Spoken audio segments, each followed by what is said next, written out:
Welcome to Salon Talks. I'm Mary Elizabeth Williams, and this legend next to me is Fran Lebowitz. She is a writer, she's an actor, she's a commentator.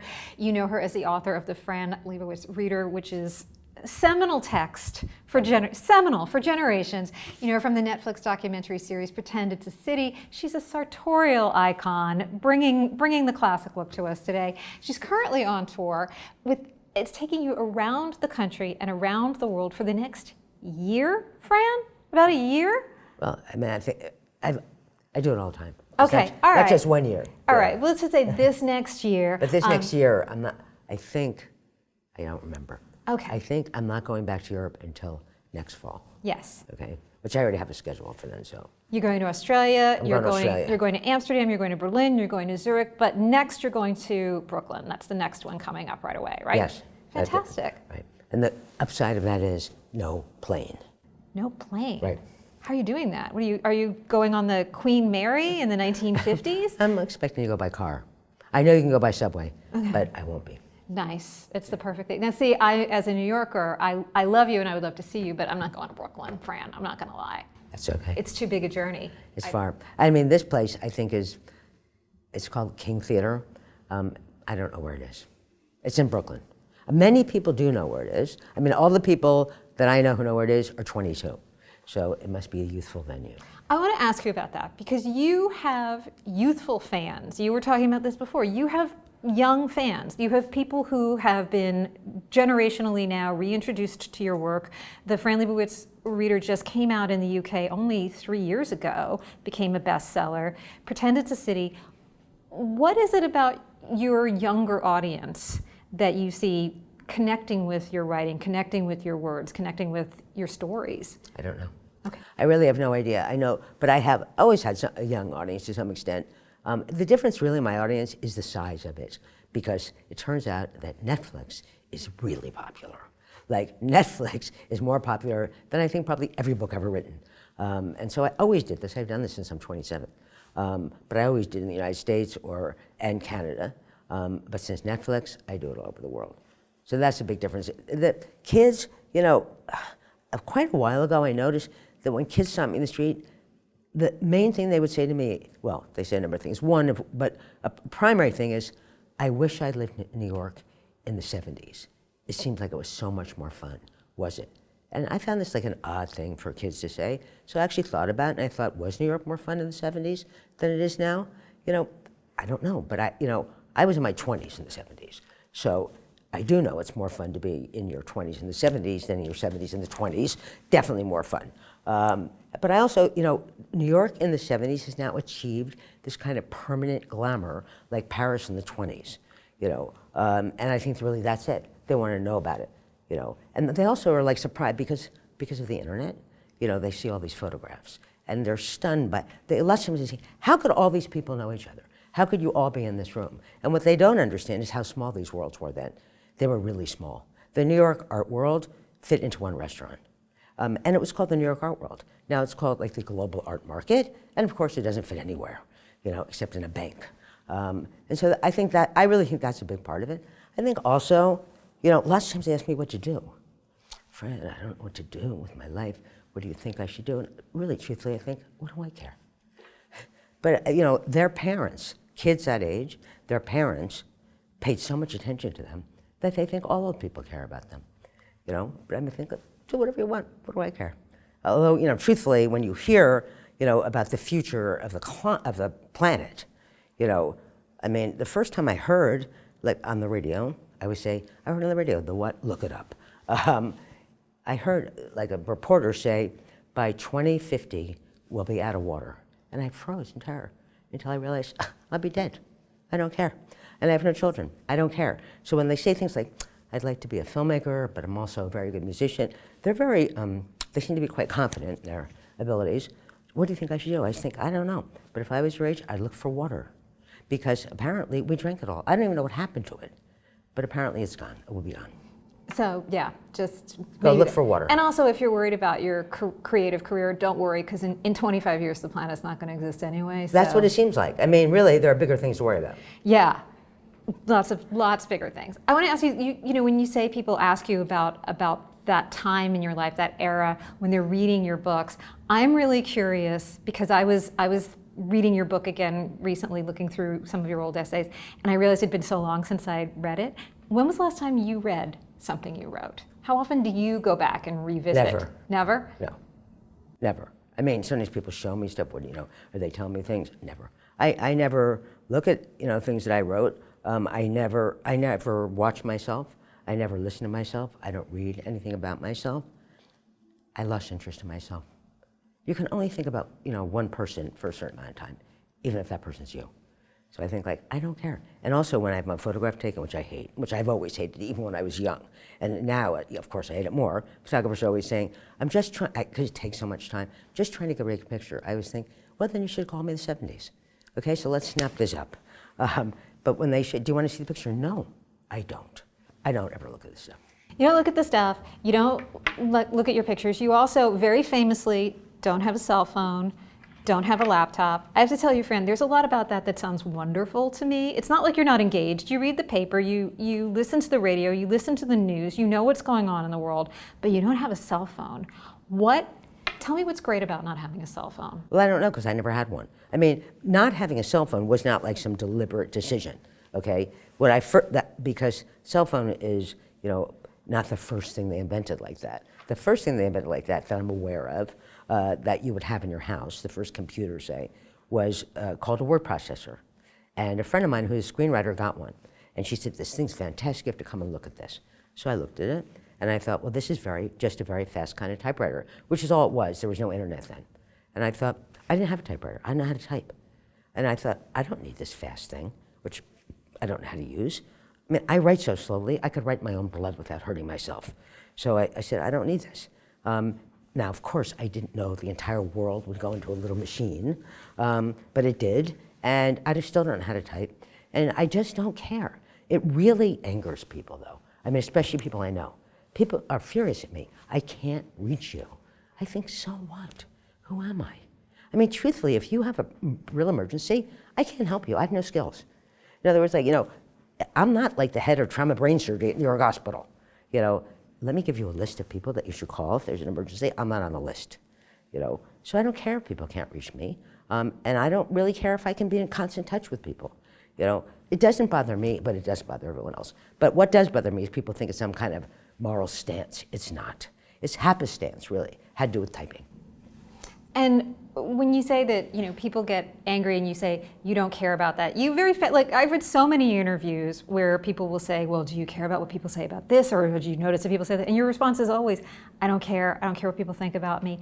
Fran, that is so wonderful. I would love to be able to cultivate that. I think a lot of us, even as we get older, get a little better at cultivating that I don't care, but it's hard.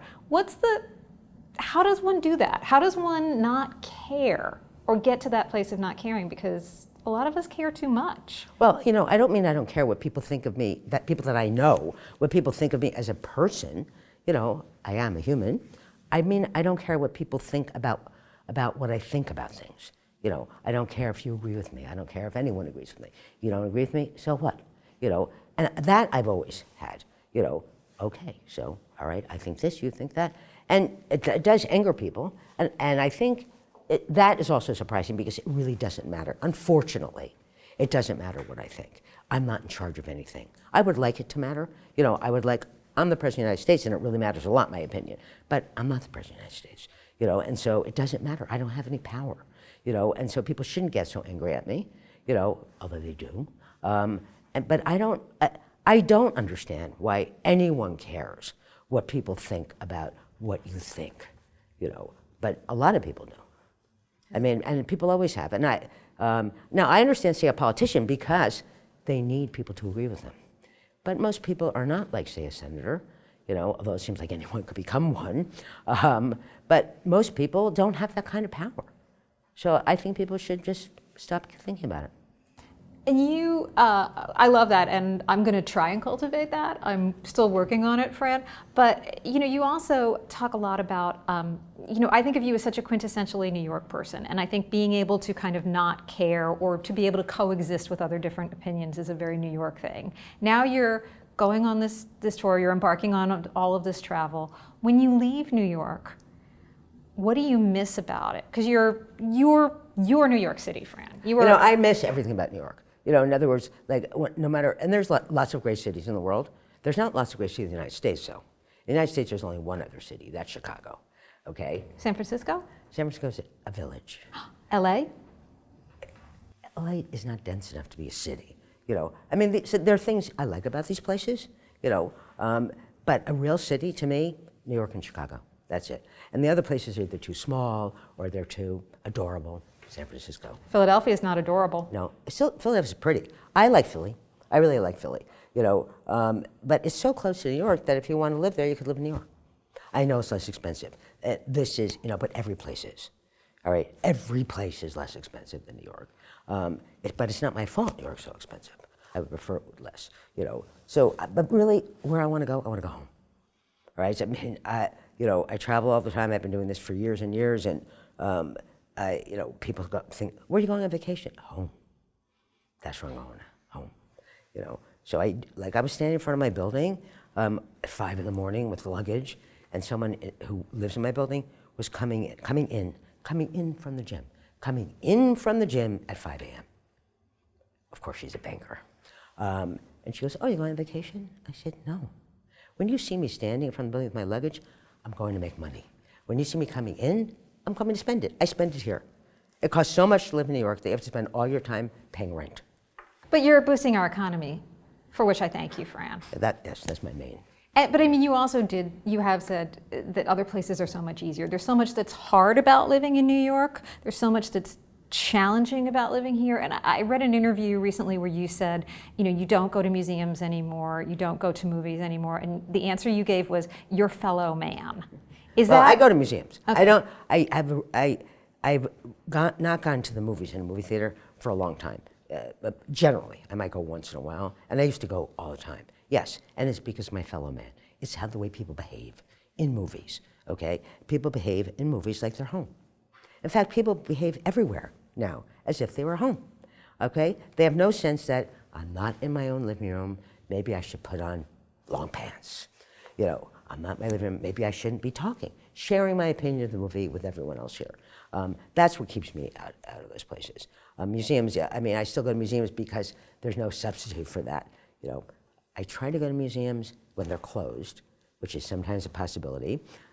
Twice I've been able to go to the Met recently when it was closed, and that is the perfect way to go to the Met. Did you see the Manet Degas show? No, I haven't seen it. It makes you want to go to a museum. It's pretty. Yeah, I mean, there's every reason to go to museums, right. You know, which used to be empty. You have to go in those early hours. That's the trick. You know, but they used to be empty all the time because really not that many people are interested in museums. So, you know, there are very few people interested in museums. When I was young, when I first moved to New York, if I was uptown and I had like a half an hour, you know, till I had to go to the next place uptown, but not time to go home, I would think, I'd go to the Museum of Modern Art. Yeah, you could fart around. Yeah, you could just walk in. I mean, you'd pay something, but not $100, whatever it costs now, you know, lined, all these lines. And truthfully, you go and I'd like to live in a world where this many people were interested in this, but they're not really.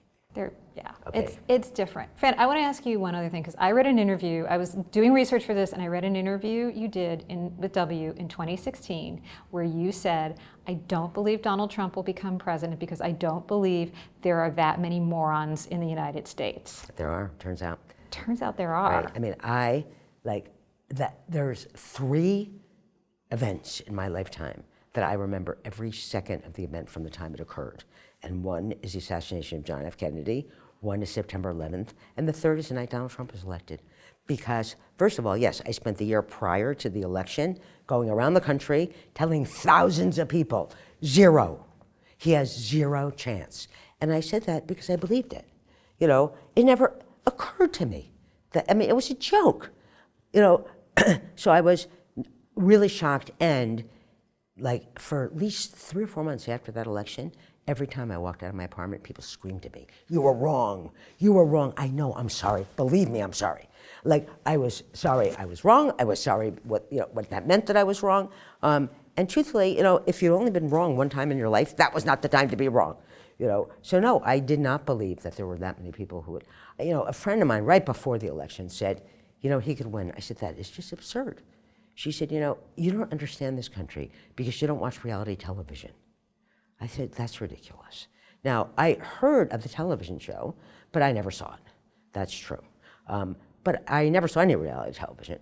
But I knew that a lot of people like reality television, but I didn't know they thought it was reality. It's called reality television, not reality, right? So, I mean, as you know, I mean, New York City voted for Hillary Clinton 9-1, okay? Even the Upper East Side voted for Hillary Clinton because even though they always vote Republican on the Upper East Side in presidential elections because, you know, no taxes on capital, but, you know, they didn't vote for Donald Trump. So, you know, like one of all the horrible things about Donald Trump, one of the things that most bothers me, and perhaps you, is that people outside New York think he's a New Yorker. No one in New York thinks he's a New Yorker. And it's the most insulting thing to me. Like, you know, I mean, I would say, you know, no one in New York thinks he's a New Yorker. And also, no one in New York even thought he was a real estate developer. And the truth is that in New York, the real estate developers look down on him. I mean, can you imagine a level of moral squalor so profound that real estate agents look down on you? You know, and they were right, all right? So, I mean, it was a shocking thing, really shocking. Yeah, and so are you going to ask me if he's going to win this time? I'm afraid to ask you now. I really don't think so. You know, I really don't think so. You know, the problem, of course, is the Electoral College, okay? And this is the problem. And if it wasn't for the Electoral College, there'd never be a Republican president, okay? Twice in my life, which is long, but it's not 1,000 years, twice in my life, the presidency was won by someone who lost the popular vote. Both times Republicans, George W. Bush and Donald Trump. You know, and in other democracies, the popular vote is called the vote. So the Electoral College, you know, both times it happened, people that I know who are not American said, what does this mean? And when I explain it, they go, oh, so it doesn't work. I go, no, it works perfectly. It does exactly what it was meant to do. It overweights the rural vote, the southern vote, and that far western vote. You know, every state has 2 senators. Wyoming, fewer than 600,000 people live in Wyoming.